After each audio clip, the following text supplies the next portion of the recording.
Dans l'évangile d'aujourd'hui, nous retrouvons Jésus qui se déplace pour aller au temple de Jérusalem pour enseigner la foule.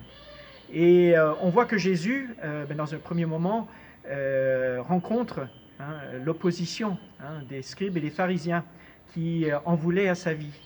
Un contexte qui n'était pas du tout agréable ou facile pour Jésus, mais on voit que Jésus a le courage de continuer, en dépit de tout cela, sa mission. Et ce courage de Jésus peut nous inspirer nous aussi. Combien de fois, nous, dans notre chemin de foi, ça nous arrive aussi de devoir assumer notre foi devant les autres, parfois des amis, des connaissances, qui peuvent avoir un regard parfois un peu critique ou méprisant sur notre foi. Et on est appelé, comme Jésus, à continuer notre mission, à continuer à être chrétien dans ce monde d'aujourd'hui. Le courage du Christ aussi nous interpelle aussi dans les moments parfois difficiles de notre vie où nous rencontrons des épreuves.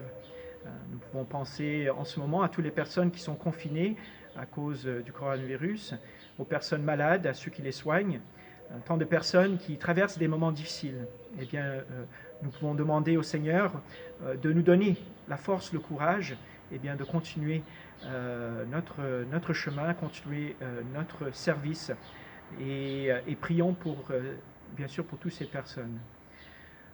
Un deuxième élément de cet évangile d'aujourd'hui, c'est bien sûr aussi la foule qui prétend connaître Jésus.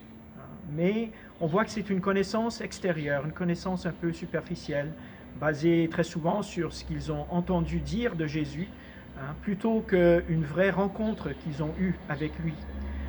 Et combien de fois, parfois, nous pouvons penser aussi connaître Jésus suffisamment.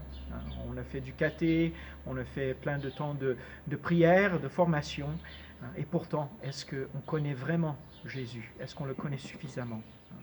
Nous savons bien qu'il ne suffit pas simplement d'une connaissance intellectuelle, il faut que cette connaissance de Jésus descende dans notre cœur. Et cela peut que se faire à travers de cette rencontre personnelle avec Jésus, dans la prière, dans la lecture de sa parole. Ça m'est arrivé de croiser un jeune d'aumônerie qui, à un moment donné, me disait être très plein de gratitude envers ses parents, parce qu'il leur transmettait la foi, il lui racontait aussi la vie de Jésus, etc.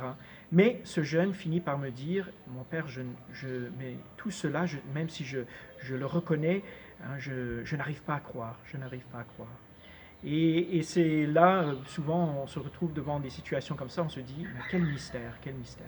Mais c'est là où on se rend compte finalement que la foi, c'est pas simplement avoir des connaissances intellectuelles sur le Christ ou entendre parler de Jésus, il faut aussi faire notre expérience personnelle de lui.